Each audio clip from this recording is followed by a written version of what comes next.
Welcome back. আপনাদের সবাইকে স্বাগত জানাচ্ছি আমি রাসেল। আশা করছি আপনারা সবাই ভালো আছেন, ভালোর দলে আছেন। বাংলাদেশ সময় এখন ঘড়িতে ঠিক রাত ১০টা। আশা করছি আপনারা সবাই সারাদিনের কর্মব্যস্ততা শেষে ফিরে এসেছেন ঘরে। অনেকে হয়তো রাস্তায় আছেন, অনেকে হয়তো ট্রাফিকে আটকে আছেন, অনেকে হয়তো কোথাও যাচ্ছেন, যাত্রাপথে শুনছেন আমাদেরকে। সবার জন্য অনেক, অনেক শুভকামনায় আশা করছি ১ম থেকে শেষ পর্যন্ত আমাদের আজকের এপিসোড শুনবেন। আপনারা সবাই আফ্রিকার যেকোনো ঘটনা শুনতে খুব পছন্দ করেন। আর আমরাও চেষ্টা করি আফ্রিকার ঘটনা কিছু, কিছু রাখতে এবং সেগুলো যে সবসময় পাওয়া যায় তাই না। মানে সেটা না আরকি। মানে আমাদের বাংলাদেশের যারা আফ্রিকার কোনো দেশে থাকেন তাদের সংখ্যাটা আসলে ঠিক মিডল ইস্ট বা আ মানে ইউরোপ বা নর্থ আমেরিকার মতন এত বেশি না। তারপরেও আমরা চেষ্টা করছি যে ঘটনাগুলো সংগ্রহ করতে আপনাদেরও যদি জানা থাকে। কারণ আমাদের আফ্রিকার সবচেয়ে বেশি ঘটনা সারপ্রাইজিংলি আসে হচ্ছে মিডল ইস্ট থেকে। কারণ মিডল ইস্টের ওখানে যারা আফ্রিকানরা কাজ করছেন আমাদের বাঙালি ভাই-বোনদের সাথে, তারা বিভিন্ন ঘটনা শেয়ার করেন এবং তখন আমাদের সেই বাঙালি ভাই-বোনেরা আবার সেই ঘটনাগুলো পাঠিয়ে দেন। মানে আমি মেহেদীর কথা বলছি, তিনি পাঠান। আর কিছু মানুষ আছেন আফ্রিকার বিভিন্ন দেশে বাস করেন এবং তারা সেখানকার যে সমস্ত ঘটনা শুনেছেন সেই ঘটনাগুলো তারা আমাদের সাথে শেয়ার করেন এবং আমরা তখন আপনাদের সামনে নিয়ে আসি। তো আমার যেটা মনে হয় যে আপনাদের কাছে যারা শুনছেন তাদের কাছেও যদি এরকম কোনো ঘটনা থাকে অবশ্যই আমাদের লিখে পাঠাতে ভুলবেন না। আমাদের ইমেল অ্যাড্রেস হচ্ছে russell.booth.com@gmail.com। আপনার নাম, ঠিকানা এবং ফোন নাম্বার সহ আপনার জীবনে ঘটে যাওয়া বা আপনার জানা সেরা ঘটনা লিখে পাঠিয়ে দিন আমাদের কাছে। আপনারা সবাই জানেন, এই তো মাত্র আমরা পেরিয়ে আসলাম। একটা দিন আগেই আমাদের বার্থডে ছিল এবং আমরা ৬ বছর পূর্ণ করলাম এবং এই ৬ বছরে আমাদের শুভকামনা জানিয়েছেন বাংলাদেশের বিভিন্ন প্রান্ত থেকে অসংখ্য মানুষ। সেজন্য আমি কৃতজ্ঞতা জানাই, ধন্যবাদ জানাই। যারা এই বার্থডে উপলক্ষে বা বিভিন্ন সময় আমাদের সাবস্ক্রাইব করছেন, আমাদের পেজকে ফলো করছেন, তাদের সবার জন্য অনেক, অনেক, অনেক, অনেক ভালোবাসা। আপনারা আমাদের পাশে আছেন বলেই সামনে এগিয়ে যাবার প্রেরণা পাই। একটা কথা বলে রাখি, আপনারা নিশ্চয়ই জানেন যে আমরা অচিনপুর শুরু করেছি এবং অচিনপুর নিয়ে উই হ্যাভ বিগ প্ল্যান। তো এইটার জন্য যেটা করতে হবে সেটা হচ্ছে আমরা আসলে চাই যে আপনাদেরকে আরো বেশি ইনভলভ করতে, আপনাদের সাথে দেখা করতে, বিভিন্ন জায়গায় বিভিন্ন ইভেন্ট করতে। সেই জন্যই অচিনপুরে যারা পার্টিসিপেট করতে চান বা ঘটনা পাঠাতে চান তাদের শুধু একটা জিনিস মাথায় রাখতে হবে। আপনি সেই ঘটনাটাই পাঠাবেন যে ঘটনাটা আপনি বন্ধুদের সাথে ঘুরতে গিয়ে ঘটেছিল, এক্সপেরিয়েন্স করেছেন, অথবা আপনি আসলে আপনার বন্ধুর কাছ থেকে শুনেছেন ঘটনাটি, আপনার বন্ধু আপনার সাথে শেয়ার করেছেন। বন্ধু রিলেটেড ঘটনার মধ্যে বন্ধু থাকলে খুব ভালো। যদি না থাকে অ্যাটলিস্ট এই ঘটনাটি শুনতে হবে আপনার বন্ধুর কাছ থেকে। মজার ব্যাপার হচ্ছে আমার কাছে যে ধরনের ঘটনাগুলো আসে তার বেশিরভাগই আপনারা সংগ্রহ করেন কোনো বন্ধু-বান্ধবের কাছ থেকে। সুতরাং এই ঘটনার কোনো অভাব নেই বলেই আমার বিশ্বাস। আর আমি যে ঘটনা পাই তার মধ্যে একটা বিশাল অংশ হচ্ছে বন্ধুদের সাথে কোনো পিকনিকে গিয়েছেন, কোথাও ঘুরতে গিয়েছেন এবং তখন আপনারা সেই ঘটনাগুলো আমাদের সাথে শেয়ার করছেন বা আমাদের কাছে পাচ্ছেন। আমরা একটা জিনিস সবসময়ই বলবো যে মানে আপনারা দয়া করে মানে এআই দিয়ে লেখা কোনো স্টোরি বা আমাদের কাছে পাঠাবেন না। এটা আমরা একেবারে একসেপ্ট করি না। আপনারা যারা ভাবছেন অনেকেই যে কেন আপনাদের স্টোরি সিলেক্টেড হচ্ছে না, তার একটা রিজন এটা হতে পারে। সো এটা একটু মাথায় রাখবেন। আর আজকের যে ঘটনা সেই ঘটনাগুলো ১ম থেকে শেষ পর্যন্ত শুনবেন। মোটমাট ৪টি ঘটনা আজকে আপনাদের শোনানোর ইচ্ছে আছে। আশা করছি ১ম থেকে শেষ পর্যন্ত আমাদের সঙ্গে থাকবেন। আমাদের ভালো লাগবে এবং সাপোর্ট করবেন এইভাবেই। আর কমেন্ট সেকশনে লিখতে ভুলবেন না। অনেকেই জয়েন করে ফেলেছেন অলরেডি, আমি দেখতে পাচ্ছি। সবাই নাম লিখবেন দয়া করে। আপনি যদি চান যে আপনার কমেন্টের নামটা পড়া হোক তাহলে আপনি দয়া করে নামটি লিখবেন। আমি রিয়াদ বগুড়া থেকে, মুস্তাকিম মালয়েশিয়া থেকে, শ্রাবণ মালয়েশিয়া থেকে, সিঙ্গাপুর থেকে শুনছি, নাম লেখেননি।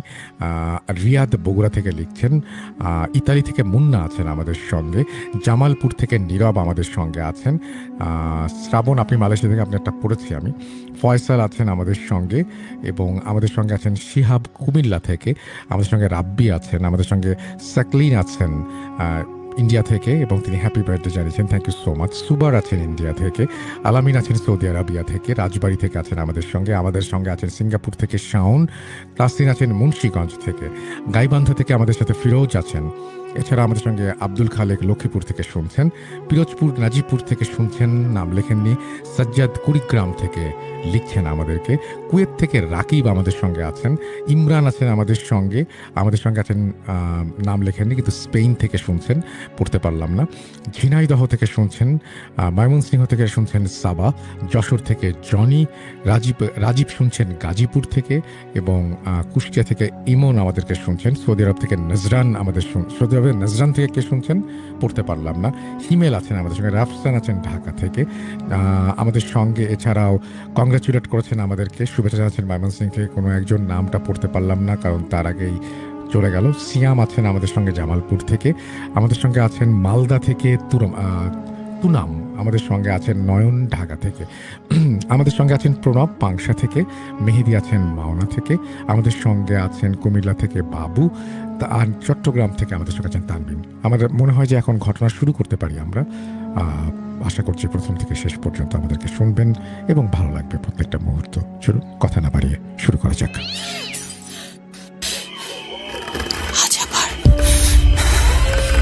শুনতে পাচ্ছেন শব্দটা? ভয়ের আরেক নাম ভূত.com with Russell.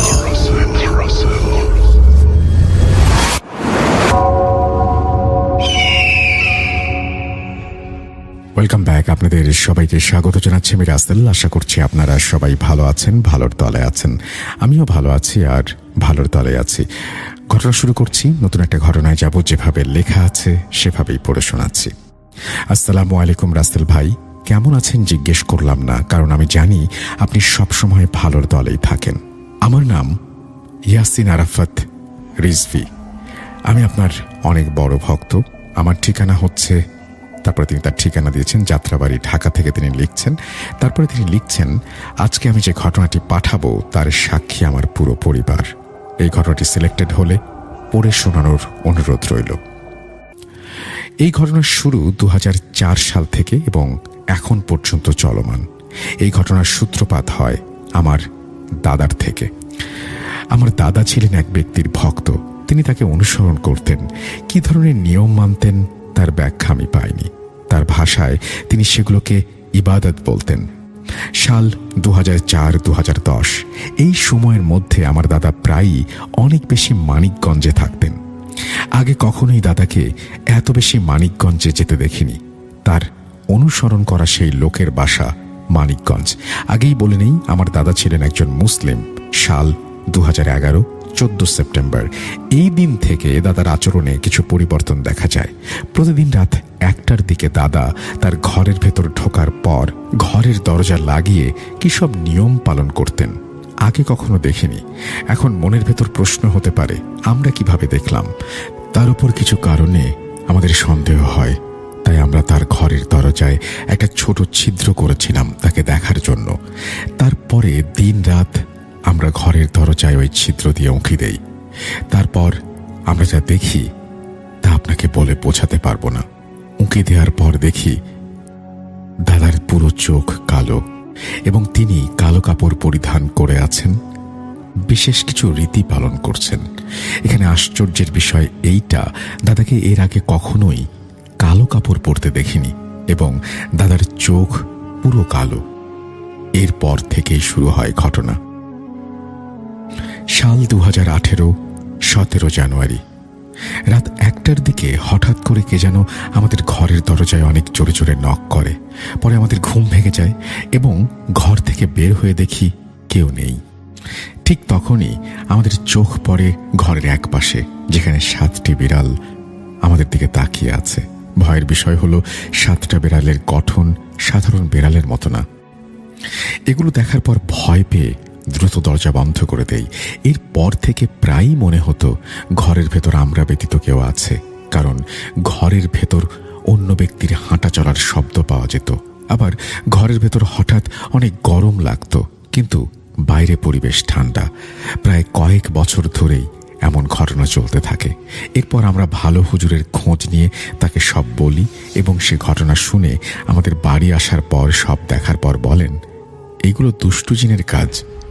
আমি পানি পড়া দিয়ে যাই, সন্ধ্যার পরে ঘরে ছিটিয়ে দেবেন। সব ঠিক হয়ে যাবে ইনশাল্লাহ। হুজুরের দেয়া পানি কাজ করে, কয়েক বছর কোনো সমস্যা হয় না। কিন্তু ঘটনা এখানেই শেষ নয়। সাল 2025, 16 অক্টোবর আমার ছোট ভাই জন্মগ্রহণ করে। আমার ছোট ভাইয়ের বয়স যখন 19তম দিন, তখন তাকে আমার দাদার কাছে আনা হলো। ছোট ভাইকে দেখানোই ছিল উদ্দেশ্য। এরপর থেকেই আমার ছোট ভাইয়ের অবস্থা অনেক খারাপ হয়ে যায়। সে কিছুই খেতে চাইতো না, এমনকি তার অবস্থা এত খারাপ হলো যে তার মাথার হাড় 4 ভাগ হয়ে যায়, তার মুখ শুকিয়ে যায়। হাসপাতালে ভর্তি করার পর ডাক্তার বললেন, অবস্থা তো অনেক খারাপ। ডাক্তারের চিকিৎসায় কোনো উন্নতি হলো না। পরবর্তীতে আমার ছোট ভাইকে হুজুর দিয়ে চিকিৎসা করা হয়। আমার ছোট ভাই আগের তুলনায় আল্লাহর রহমতে অনেকটাই সুস্থ হয়ে ওঠে, আলহামদুলিল্লাহ। চিকিৎসার শেষে হুজুর বলেন, এইটা কোনো দুষ্টু জিনের কাজ যার আসরের ওপরে পড়েছে। সাল 2025, 30 নভেম্বর আমি গিয়েছিলাম সোহরাওয়ার্দী মেডিকেল কলেজ ও হাসপাতাল থেকে আমার ছোট ভাইয়ের রিপোর্ট নিয়ে আসতে। এমন সময় ঠিক দুপুর 2:20 আম্মু কল দিয়ে বলেন, ইয়াসিন, দ্রুত বাসায় আসো, তোমার দাদা সুইসাইড করতে চেয়েছিল। এখন কথা বলার সময় নেই, তাড়াতাড়ি আসো, আমরা তোমার দাদাকে নিয়ে মেডিকেলে যাচ্ছি। সময় 3:40। আমি বাসায় প্রবেশ করি। আমি যখন বাইরে ছিলাম তখন বাইরের পরিবেশটা ঠান্ডা ছিল, কিন্তু আমি যখন ঘরে প্রবেশ করি তখন ঘরের পরিবেশটা ছিল প্রচণ্ড গরম। আমি দাদার ঘরের দিকে হাঁটা শুরু করি। তার ঘরে প্রবেশ করার পর হঠাৎ অনেক অসুস্থ হয়ে যাই। তার ঘরের ভেতর যা দেখেছিলাম, ঘরের দেয়ালে এবং মেঝেতে প্রচুর রক্ত পড়েছিল, তা দেখে আমার আর সেখানে থাকা সম্ভব হচ্ছিল না। আমি ঘর থেকে বের হয়ে ঢাকা মেডিকেলের দিকে রওনা দেই এবং হাসপাতালে যাওয়ার পর দেখি দাদার পেট, বুক ও পায়ে ছুরি দিয়ে কাটার চিহ্ন। আমার শরীর শিউরে ওঠে। পরবর্তীতে ডাক্তার তার কাটা স্থানে ব্যান্ডেজ করে দেন। তারপর কয়েকদিন ভালোই ছিল। দাদাও আগের তুলনায় সুস্থ হয়ে ওঠেন এবং কথা বলতে পারেন। তারিখ 17 ডিসেম্বর। দাদা আকাশের দিকে তাকিয়ে অদৃশ্য কিছু দেখে দৌড় দেয়। সে এত দ্রুত দৌড়াচ্ছিল যে তার সাথে দৌড়ে কেউ পেরে উঠছে না এবং হাসপাতালের জিনিসপত্র লণ্ডভণ্ড করে। আশ্চর্যের বিষয় হলো, দাদার শরীরে এত শক্তি এই অবস্থায় কোত্থেকে আসলো? দাদার সাথে শক্তিতে কেউ পেরে ওঠে না। ওনার হাসপাতালের চিকিৎসার পাশাপাশি ইসলামিক চিকিৎসার প্রয়োজন, এটাই আব্বু বলেন। পরবর্তীতে দাদাকে হুজুরের কাছে নিয়ে যাওয়ার সিদ্ধান্ত হয়। হুজুরের কাছে নেয়ার মাঝপথে দাদা পাগলামি শুরু করে এবং ওই অদৃশ্য অবয়বটি দাদার মাধ্যমে বলে, ওকে বাঁচানো সম্ভব না, ও চিন্তা মাথা থেকে ফেলে দাও, কেউ ওকে আমার থেকে আলাদা করতে পারবে না। এই বলে অবয়ব দাদাকে অদৃশ্য করে ফেলে এবং অনেক খোঁজার পর তাকে আমরা ঘরের ভেতর পাই এবং সেই দিন থেকে ওই অবয়ব দাদাকে ইচ্ছা মতো কাজ করাতো। ওই অবয়বটির কাজ করানোর ফলে দাদার শরীর অনেক অসুস্থ হয়ে যায়। তার অবস্থার কথা চিন্তা করে হুজুর দোয়ার মাধ্যমে কিছু সময়ের জন্য ওই অবয়বকে দাদার কাছ থেকে দূরে সরিয়ে রাখে। পরে ওনার অবস্থা আরো খারাপ হয়ে যায়। আইসিইউতে ভর্তি করা হয়। অনেক চিকিৎসার পর দাদার কিছুটা উন্নতি হলে ডাক্তার তাকে বাসায় নিয়ে যেতে বলে। হাসপাতাল থেকে ছেড়ে দেওয়ার পর আমরা তাকে ছোট চাচার ঘরে রাখলাম। আমাদের সবার যত্নে সুস্থ হয়ে উঠলেও তিনি আর কখনো হাঁটতে পারেননি। সাল 2026, 9 জানুয়ারি হুজুর যে দোয়ার মাধ্যমে অবয়বকে আটকে রাখেন, এই দিন তার অবসান ঘটে। অবয়ব আরো শক্তি নিয়ে দাদার কাছে আসে। দাদার মাধ্যমে সে বলে, আগেই বলেছিলাম আমাকে ওর থেকে কেউ আলাদা করতে পারবে না, ওকে কেউ আর মৃত্যুর হাত থেকে রক্ষা করতে পারবে না। এই দিন রাতে দাদা সেই ছুরি দিয়ে আবারও সুইসাইডের চেষ্টা করে। কোনোভাবে তার কাছ থেকে ছুরিটা নিয়ে নেওয়া হয়। কিন্তু আশ্চর্যের ব্যাপার এইটা, দাদা যেই ছুরি দিয়ে সুইসাইডের চেষ্টা করে সেই রকম ছুরি দিয়ে দাদা প্রথম সুইসাইড করতে চেষ্টা করেছিল। এই ছুরি তো হুজুর নিয়ে গেছেন, তাহলে এইখানে কিভাবে আসলো? এই বিষয় নিয়ে ভাবতে ভাবতে দাদা আবারও পাগলের মতো দৌড়াদৌড়ি শুরু করলো। আবল তাবল কি সব ভাষায় কথা বলতে লাগলো। হঠাৎ দাদার আচরণ আরো অন্যরকম হয়ে গেল। ছোট চাচা দ্রুত হুজুরকে ডেকে আনলেন। হুজুর রুকাইয়া করা শুরু করলেন। এর ফলে অনেকক্ষণ পর দাদা আস্তে আস্তে মাটিতে শুয়ে পড়েন। ভীষণ অসুস্থ অবস্থায় দাদাকে ডাক্তারের কাছে নিয়ে গেলে ডাক্তার তাকে মৃত ঘোষণা করেন। তারিখ 2026, 10 জানুয়ারি। আমার দাদা পরলোক গমন করেন।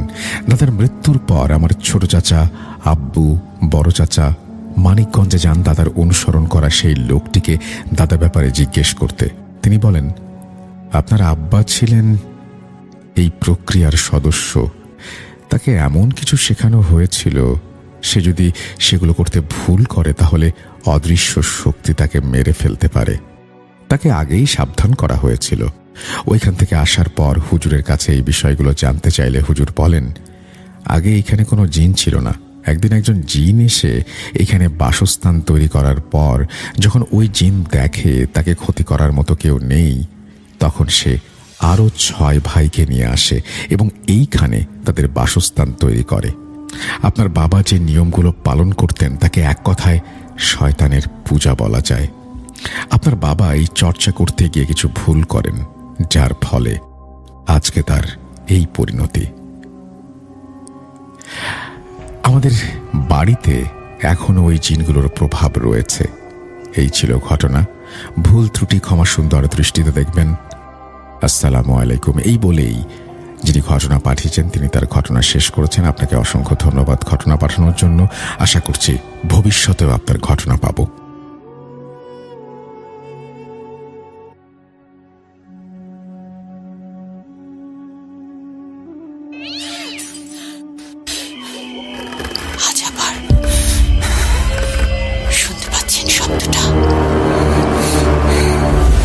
ভয়ের আরেক নাম ভূত.com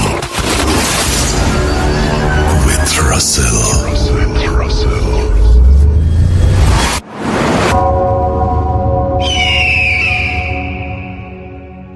ওয়েলকাম ব্যাক। আপনাদের সবাইকে স্বাগত জানাচ্ছি আমি রাসেল। আশা করছি আপনারা সবাই ভালো আছেন, ভালোর দলে আছেন। আমিও ভালো আছি আর ভালোর দলে আছি। নতুন একটা ঘটনায় যাব, যেভাবে লেখা আছে আমি সেভাবেই পড়ে শোনাচ্ছি। আসসালামু আলাইকুম রাসেল ভাই। ভালো আছেন কিনা জিজ্ঞেস করলাম না, কারণ আপনি সব সময় ভালোর দলে থাকেন। এখন আমি আপনার কাছে যে ঘটনাটি শেয়ার করব তা হচ্ছে ব্ল্যাক ম্যাজিক সংক্রান্ত। আমার নাম মোহাম্মদ সাইম। আমি ইন্টারমিডিয়েট সেকেন্ড ইয়ারে পড়ি। আমাদের বাড়ি মানিকগঞ্জ জেলার দৌলতপুর থানা জিয়ানপুর গ্রামে। ঘটনাটি হচ্ছে আমার 6 জন বন্ধুদের নিয়ে।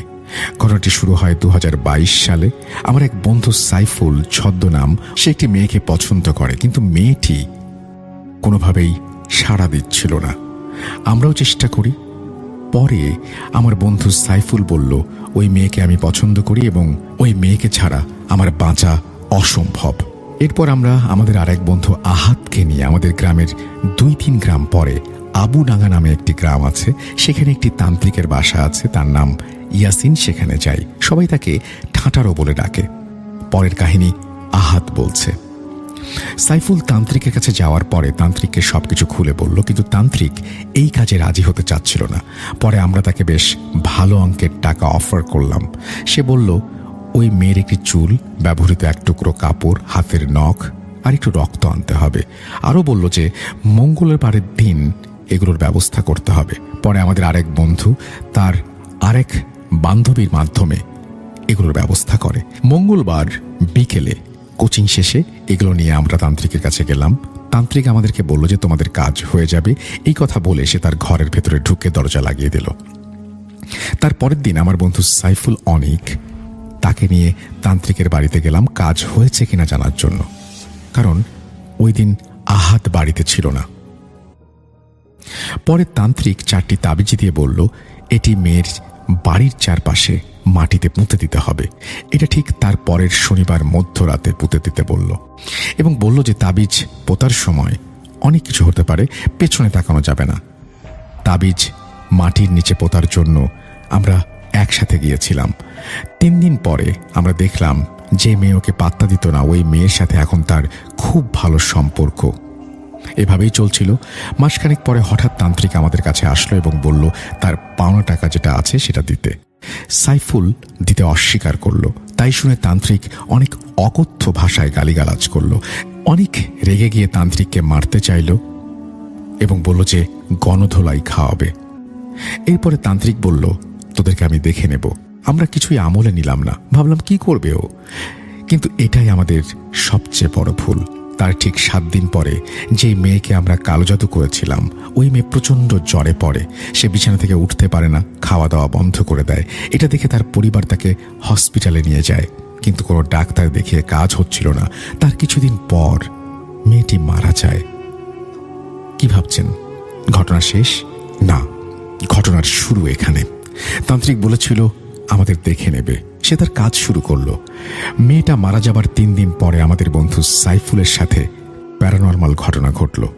যেমন স্বপ্নের ভেতর এসে কেউ তাকে ভয় দেখায়, মৃত মেয়েটি এসে বলে সে কাজটি ঠিক করেনি। তারপরের দিন সাইফুল এসে বলল যে আমার সাথে এরকম এরকম ঘটনা হচ্ছে। পরে আমরা বললাম তুই এত চিন্তা করিস না, টেনশন করিস না। কিন্তু আমরা ছিলাম ভুল। ঠিক কয়েকদিন চলার পরে ওর কোনো খোঁজ খবর পাচ্ছিলাম না। ওর বাড়ি গিয়ে দেখলাম ও প্যারালাইসিস হয়ে পড়ে আছে। আমাদেরকে বলল যে আমি বাঁচব না, তোরা কেউ বাঁচবি না। এ কথা বলে সে সেন্সলেস হয়ে যায়। পরে আমরা ওকে কিছুক্ষণ দেখে যার যার মতো চলে গেলাম। তার ঠিক 2 দিন পরে আমরা শুনি আমাদের বন্ধু না ফেরার দেশে চলে গেছে। এখানে শেষ হলেই বাঁচতাম। আমরা ভয়ে ভয়ে থাকলাম। তার কিছুদিন পরে আমাদের বন্ধু অনেক এসে বলল যে আমার সাথে প্যারানর্মাল কাহিনী হচ্ছে। আমরা আতঙ্কিত হয়ে গেলাম। আমরা ফ্যামিলির চাপের কারণে কাউকে কিছু বলতে পারলাম না।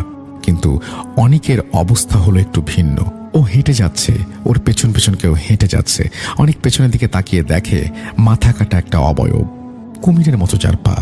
এটা দেখে অনেক দৌড় দিল এবং তারপরে আমাদেরকে ফোন দিয়ে বলল আমার সাথে এরকম ঘটনা ঘটেছে। আমরা ওকে বললাম তুই আয়াতুল কুরসি পড়ে ঘুমিয়ে যা। তারপর দিন সকালে আমরা শুনলাম অনেক না ফেরার দেশে চলে গেছে। ওর মৃত্যুর ধরন ছিল আত্মহত্যা, ফ্যানের সাথে ঝুলে ফাঁসি। পরে আমরা ভয় পেয়ে আমাদের মুরব্বীদের কাছে গেলাম, সব বললাম যেগুলো এতদিন লুকিয়ে রেখেছিলাম। পরে এলাকাবাসীর সবাই একসাথে হয়ে তান্ত্রিককে গণধোলাই দিয়ে হাসপাতালে ভর্তি করে ফেলল। তার কয়েকদিন পরে আমরা শুনি যে তান্ত্রিক মারা গেছে। কিন্তু ঘটনা এখানে শেষ হলো না। আমি সহ 3 বন্ধুকে তান্ত্রিকের জিনগুলো অনেক ডিস্টার্ব করেছে। পরে আমরা একটা ভালো হুজুর দেখিয়ে এটার সমাধান করলাম। এটাই ছিল ঘটনা। যদি ভালো লাগে ঘটনা শেয়ার করার অনুরোধ জানিয়েছেন। Thank you very much. আপনার ঘটনা শেয়ার করলাম। আশা করছি আপনি পরবর্তীতে ঘটনা পাঠাবেন। আমরা চলে যাব আমাদের পরবর্তী ঘটনায়।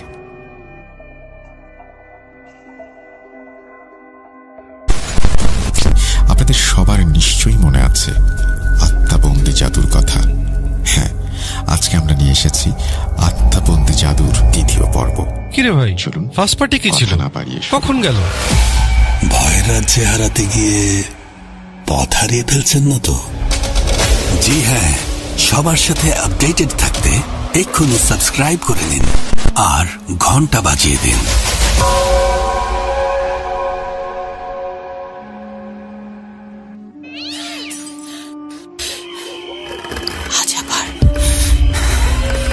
শুনতে পাচ্ছেন শব্দটা? ভয়ের আরেক নাম ভূত.com with Russell.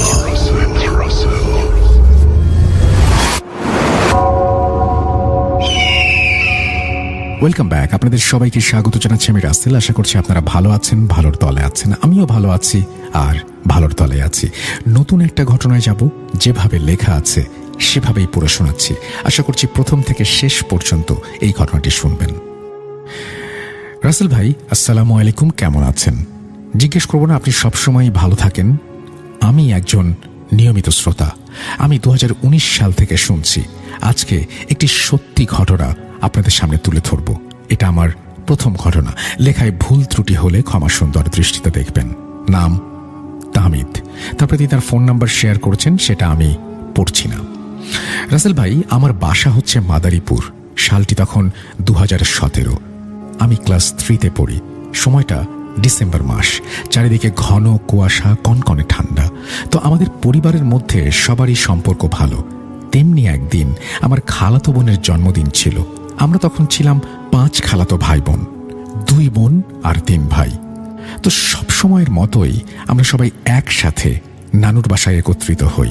আমাদের মন খুব ভালো ছিল, কারণ তখন আমরা সবাই একসাথে হয়েছি। সবার মনে মনে আনন্দ। জন্মদিন পালন হলো রাত 12টার সময়। তখন অন্য সময়ের মতো জন্মদিন পালন করে আমরা সবাই ঘুমিয়ে পড়লাম। তো তখন আমি ছোট হলেও কিছুটা বুঝতাম। আমার ঘুম ভাঙল রাত 3টা কি 4টার আশেপাশে। আর ঘুম ভাঙার কারণ হলো তখন আমার একটু টয়লেটে যাওয়ার প্রয়োজন হলো। আমার নানু বাসা তখন ছিল টিনের। আমরা সবাই জানি যে টিনের ঘরের বাথরুম একটু দূরেই হয়। তো আমাদের নানুর বাসার বাথরুম দূরেই ছিল। আমি টয়লেটে যাওয়ার উদ্দেশ্যে রওনা দিই। টয়লেটের পেছনে ছিল বিশাল বন জঙ্গল আর একটা পরিত্যক্ত বাড়ি। সেই বাড়িতে অনেক দিন কেউ থাকে না। মনে মনে একটু ভয় লাগছিল, কিন্তু আমার কাছে মোবাইল ছিল, তাই মোবাইলের ফ্ল্যাশ লাইটটা অন করে আমি টয়লেটে যাই এবং আমার টয়লেটের কাজ শেষ করি। সেখান থেকে বের হয়ে আমি আশেপাশে লক্ষ্য করি দূরে একটি অবয়ব। দূর থেকে আন্দাজ লাগানো যাচ্ছে সে অনেক বড়। তার উচ্চতা মোটামুটি 7 ফিট। অবয়বটার একটু বর্ণনা দেই। সে যেমন লম্বা ছিল, চেহারাও বিভৎস। গায়ে কালো রঙের জামা গলা পর্যন্ত। আমি ভীষণ ভয় পাই দেখে। আমার ভেতরে একটা অদৃশ্য শক্তি কাজ করছিল। আমি আমার হাত পা কিছু নাড়াতে পারছিলাম না। আর আমি তখন কোনো দোয়া কালামও জানতাম না। আমি শুধু একটা জিনিসই জানতাম, তা হলো বিসমিল্লাহির রহমানির রহিম। তো আমি মনে মনে এই লাইনটি উচ্চারণ করতে থাকি এবং চোখ বন্ধ করে থাকি। তার কিছুক্ষণ পর চোখ খুলে দেখি অবয়বটি আর নেই। আমি ঠাস করে একটি দৌড় দিয়ে দরজাটা লাগিয়ে দেই এবং পরের দিন আমার ঘুম ভাঙে 1টার সময়। শরীর তখন প্রচণ্ড জ্বর। তারপর নানু আমার জ্বর দেখে, দোয়া করে শরীরে ফুঁ দেয় এবং আমি ভয়ে কারো কাছে এটি শেয়ার করিনি। আমার 1 বছর কোনো সমস্যা হয়নি। এরপর 1 বছর পর আমি আমার খালাতো ভাই আহাদকে এই ঘটনাটি শেয়ার করি। হঠাৎ একদিন স্বপ্নে অবয়বটা আসে এবং অবয়বটি আমাকে বলে, কাজটা ভালো করলি না, এরপর তোর কি কি ক্ষতি হয় সেটা দেখ। আমার ঘুম ভেঙে যায়। সেই রাতে আমি ঘুমানোর চেষ্টা করি, কিন্তু ঘুমাতে পারি না। তারপর প্রতি রাতে এই অবয়বটি আমার স্বপ্নে আসতো। এমন এমন বাজে স্বপ্ন যা বলার মতো না। আমি আর আমার আব্বু এক খাটে ঘুমাতাম। তো সেদিন রাতে আমি স্বপ্ন দেখি, শুনতে পাই একটা শব্দ, কিছু হাড়গোড় চাবানোর শব্দ। এই স্বপ্নের মধ্যেই আমি অবয়বটিকে দেখতে পাই। সে আমার আব্বুকে মেরে মৃতদেহ থেকে হাড়গোড় খাচ্ছে। এটা দেখে আমি চিৎকার দিয়ে উঠি এবং সেন্সলেস হয়ে যাই। এটি আমার সাথে দীর্ঘ 1 বছর ধরে হতে থাকে। আমি কারো কাছে বলার সাহস পেতাম না। ভাবতাম ও যদি ক্ষতি করে বসে। একদিন আবার স্বপ্নের মধ্যে আমি চিৎকার দিয়ে উঠি। তখন আব্বু প্রতিদিনের মতো এই সমস্ত দেখে একটু বিরক্ত হয় এবং একজন কবিরাজকে নিয়ে আসে। কবিরাজ বলে এটা আসলে একটা খারাপ জিন, সাধারণত বন বা জঙ্গলে এটা থাকে। এটা আমার ক্ষতি করতে চেয়েছিল, কিন্তু সে আমার ক্ষতি করতে পারেনি, কারণ নানু আমার শরীর বন্ধ করে দিয়েছিল। কবিরাজ আমাদের বাড়ি বন্ধ করে দিয়ে যায়, আমাকে একটা তাবিজ দেয়। তখন ওই খারাপ জিনটি আমার ক্ষতি করতে না পেরে আহাদ ভাইয়ের ক্ষতি করার চেষ্টা করে। আহাদ ভাইয়ের ঘটনাটি তার মতো করেই বলছি। আহাদ ভাইরা থাকতো একটা বাড়িতে। তো পাশের ফ্ল্যাটের এক আপু গলায় দড়ি দিয়ে মারা যান এবং লাশের জিহ্বা পর্যন্ত বের হয়েছিল, যা তার কাছে খুবই হৃদয় বিদারক ব্যাপার। আপুটি তাকে খুব ভালোবাসত। কিছুদিন পরে সে ছাদে বসে আছে। একটি খারাপ স্বভাব ছিল তার, সিগারেট খেত ছাদে গিয়ে। প্রতিদিনের কাজ শেষ করে রাত 12টা বাজলে সে ছাদে যেত এবং ওই সময়টায় ছাদে কেউ থাকতো না। একদিন ছাদে গিয়ে সে সিগারেট জ্বালায়। সিগারেটটি যখন একদম শেষের পথে, তখন সে একটি অবয়ব দেখে। প্রথমে সে গুরুত্ব দেয়নি। তাদের একটি বিড়াল ছিল, সেটা মনে করে বসে আছে, কিন্তু ওটি আসলে বিড়াল ছিল না, জিন ছিল যা আমার ক্ষতি করার চেষ্টা করছিল। সেদিন ছিল অমাবস্যা। মোবাইলের ফ্ল্যাশ লাইট জ্বালায়, কিন্তু মোবাইলের ফ্ল্যাশ লাইটে কিছুই দেখা যাচ্ছিল না। তখন সে অবয়বটির কাছে যাওয়ার সিদ্ধান্ত নেয়। কাছে যেতেই ভয় পেয়ে যায় একটা বিভৎস জিনিস, যা কিছুটা মানুষের আকৃতির, কিছুটা ছাগলের মতো। সে ওটা দেখে চিৎকার দিতে চাচ্ছিল, কিন্তু গলা দিয়ে তার কোনো স্বর বের হচ্ছিল না। তার হাত পা অবশ হয়ে যায়। এটা দেখে সে সেন্সলেস হয়ে যায়। যখন তার চোখ খোলে, তখন সে নিজের বিছানায় নিজেকে আবিষ্কার করে এবং সবাই তাকে জিজ্ঞাসা করে কি হয়েছিল কালকে রাতে। সে সব ঘটনা খুলে বলে এবং সবাই বুঝতে পারে এটি কোনো স্বাভাবিক ব্যাপার নয়। একজনের ভুল হতে পারে, কিন্তু দুইজনের কিভাবে হবে? তারপর কবিরাজকে ডাকা হয়। সে এসে তাবিজ এবং পানি পড়া দেয়। এরপর থেকে আমাদের সাথে আর কোনো সমস্যা হয়নি। এই বলেই তিনি তার ঘটনা শেষ করেছেন। আশা করছি এই ঘটনাটি আপনাদের ভালো লেগেছে। যদি ভালো লাগে অবশ্যই আমাদের জানাবেন। আমরা চলে যাব আমাদের পরবর্তী ঘটনায়। আপনাদের সবার নিশ্চয়ই মনে আছে আত্মাবন্দী জাদুর কথা। হ্যাঁ, আজকে আমরা নিয়ে এসেছি আত্মাবন্দী জাদুর দ্বিতীয় পর্ব। কিরে ভাই, চলুন ফার্স্ট পার্টি কি ছিল? না বাড়িয়ে কখন গেল? ভয়ের রাজ্যে হারাতে গিয়ে পথ হারিয়ে ফেলছেন না তো? জি হ্যাঁ, সবার সাথে আপডেটেড থাকতে এক্ষুনি সাবস্ক্রাইব করে নিন আর ঘন্টা বাজিয়ে দিন।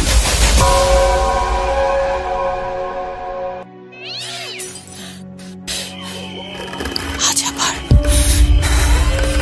শুনতে পাচ্ছেন শব্দটা? ভয়ের আরেক নাম ভূত.com with Russell.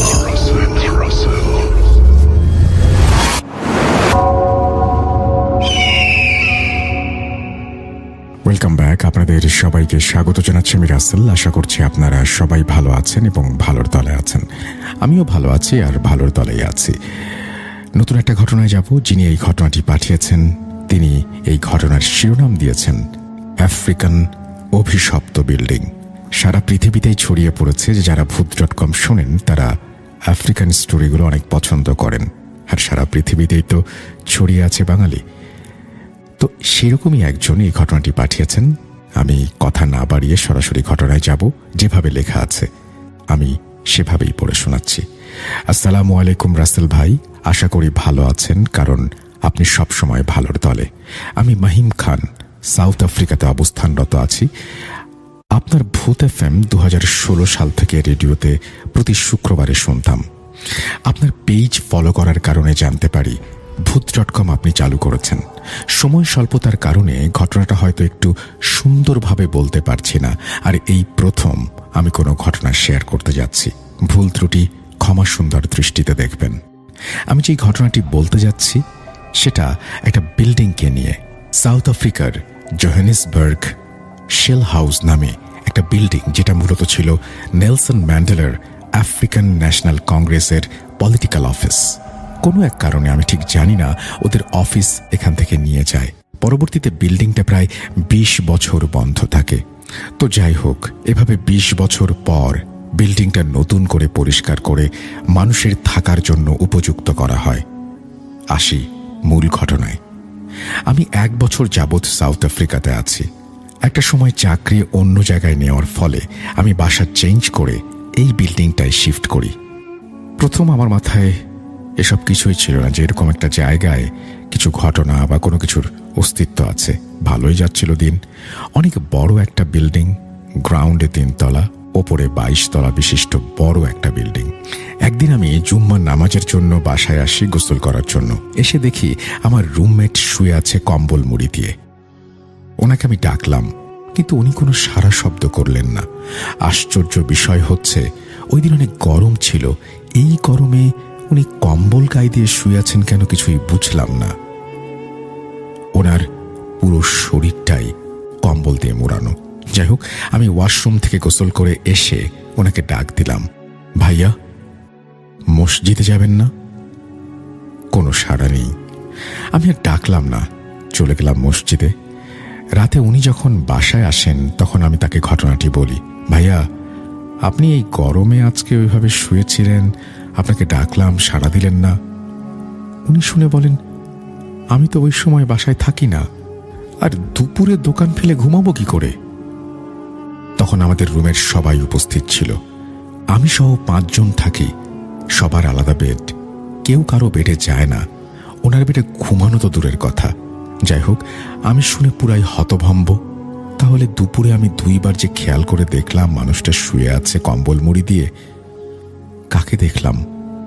রুমের সিনিয়র একজন বড় ভাই, যার নাম আমি ছদ্মনাম ব্যবহার করছি, রোহান ভাই। উনি এখানে অনেক আগে থেকে আছেন। রোহান ভাই আমাকে বললেন, এই বিল্ডিংটার অনেক সমস্যা আছে, বিল্ডিংটা অনেক আগে থেকে বন্ধ অবস্থায় ছিল। ওনারাও অনেক ঘটনার সম্মুখীন হয়েছেন। বিল্ডিংয়ে অনেক বাংলাদেশি, মালায়ান, নাইজেরিয়ান, পাকিস্তানি আছেন, তারাও অনেক ঘটনার সম্মুখীন হয়েছেন। আমাদের বাসাটা অর্থাৎ অ্যাপার্টমেন্টটা ছিল 12 তলায়। একটা ফ্ল্যাট 13 তলায়। একজন ইন্ডিয়ান মহিলা থাকতো সেখানে। সরাসরি শয়তানের পুজো করত সে। প্রথমে কেউ এসব টের পায়নি। ধীরে ধীরে ওই মহিলার পাশের ফ্ল্যাটের একজন লোক প্রতি রাতে অদ্ভুত কিছু শব্দ শুনতে থাকে। সবাই একদিন এটা জানতে পারে এবং ডিসিশনে যায় বিল্ডিংয়ের ম্যানেজারের কাছে বিচার দেবে। শব্দ হওয়ার সাথে সাথে ম্যানেজারকে তারা ফোন দেয়। ম্যানেজার আসে এবং ওই মহিলার দরজা খুলে ফেলে। দেখতে পায় সব কালো জাদুর সরঞ্জাম, তারা আঁকা মাথার খুলি, হাড্ডি ইত্যাদি। তারপর তারা ওই মহিলাটিকে বের করে দেয়। আরেকটা ঘটনা হচ্ছে, আমাদের বাঙালি একজন ভাই কোনো কারণ ছাড়াই বাথরুমে গিয়ে গলায় ফাঁস নেয়। আমাদের বাথরুমে সাধারণত একটা ছোট জানালা থাকে বাতাসের জন্য। ওই জানালার ছোট ছোট লোহায় দড়ি বেঁধে সে ফাঁস নেয়। একজন সুস্থ মস্তিষ্কের মানুষ এখানে ফাঁস নিতে পারে না। যাই হোক, এভাবে কেটে যায় আরো কিছুদিন। একদিন আমরা সবাই মিলে আড্ডা দিচ্ছিলাম। হঠাৎ রোহান ভাইয়ের মোবাইলে একটা ফোন আসে। ওনার এক নাইজেরিয়ান বন্ধু আমাদের বিল্ডিংয়ের 7 তলায় থাকে। উনি জানান কাজের কারণে তাকে বাইরে যেতে হয়েছে। স্ত্রী একা। তার স্ত্রী বাইরে কিছু শব্দ পেয়ে দরজা খোলে। খুলে দেখতে পায় একটা কালো বাঁদর, যেটা দেখতে একটা ভয়ঙ্কর কিছুর মতো, তার দিকে তাকিয়ে আছে। তারপর উনি দরজা বন্ধ করে দেন, ওনার হাজবেন্ডকে ফোন দেন এবং ঘটনা বলেন। কিন্তু কথা হচ্ছে, এই বিল্ডিংয়ে কুকুর, বেড়াল বা যে কোনো পোষা প্রাণী রাখা একদম নিষিদ্ধ। আমি এই বিল্ডিংয়ে কখনো কোনো পোষা প্রাণী দেখিনি। আর বানর এই 7 তলায় আসবে কিভাবে? ভাইয়ার নাইজেরিয়ান বন্ধুটা আরো বলতে থাকে যে উনি অনেক সময় বাসায় শুয়ে থাকলে দেখতে পান বাথরুমের যে দরজা, ওটা জোরে আটকালে যেমন শব্দ হয় তেমন একটা আওয়াজ আসছে। উঠে গিয়ে দেখেন কিছুই না।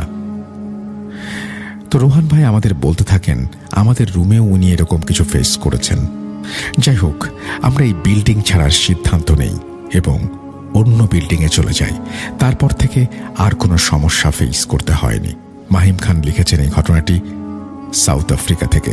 মাহিম খান, আপনার ঘটনার জন্য আপনাকে ধন্যবাদ। অনেক কষ্ট করে পাঠিয়েছেন। পরবর্তীতে ঘটনা পাঠালে আমি অনুরোধ করব বিশেষভাবে ঘটনা আপনি নিজেও একবার লেখার পরে পড়ে তারপরে পাঠাবেন। আপনাকে অসংখ্য ধন্যবাদ আমাদের সঙ্গে থাকার জন্য। আমরা চলে যাব আমাদের পরবর্তী ঘটনায়।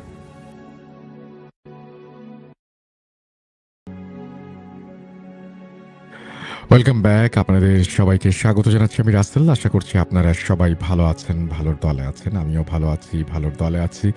আর চমৎকার একটা ঘটনা শুনছিলাম। আজকে আমাদের শেষ ঘটনাটি ছিল আফ্রিকার অভিশপ্ত ভবন নিয়ে। আশা করছি এই ঘটনাটি আপনাদের ভালো লেগেছে, যথেষ্ট আনন্দ দিতে পেরেছে। আমি কিছু কমেন্ট পড়ে আমাদের আজকের এই এপিসোডটি শেষ করতে চাই। আসলে আমাদেরকে ইন্ডিয়া থেকে জিসান লিখছেন, আমাদের সঙ্গে তিনি আছেন। পিয়াস লিখছেন থাইল্যান্ড থেকে। সিরাজগঞ্জ থেকে লিখছেন নাজমুল। প্রবণ লিখছেন পাংশা থেকে। আমাদের সাথে আছেন নাটোর থেকে শান্ত। আমাদের সঙ্গে আছেন আমি দেখতে পাচ্ছি মিম যশোর বাঘপাড়া থেকে। আমাদের সঙ্গে আছেন দেখতে পাচ্ছি, আচ্ছা, মিউজিক নিয়ে অনেকে কথা বলছেন, একটু চেঞ্জ আনুন। শুরুতে একবার ইন্ট্রো স্টার্টিং মিউজিক ব্যবহার করুন, প্রত্যেকটা গল্পের শুরুতে না। আমার কাছে মনে হয় যে প্রত্যেকটা গল্পের শুরুতে আসলে ঢোকার আগে আমরা একটা ইন্ট্রো ব্যবহার করি। যাই হোক, আপনি আপনার মতামত দিয়েছেন, ডেফিনেটলি আমরা এটা নিয়ে চিন্তা করব। আপনাকে অসংখ্য ধন্যবাদ। সজল আমাদের সঙ্গে আছেন, ইমরান পাবনা থেকে। আমাদের সঙ্গে আছেন গাইবান্ধা থেকে রিপন। আমাদের সঙ্গে আছেন ঢাকা মোহাম্মদপুর থেকে নিশাদ।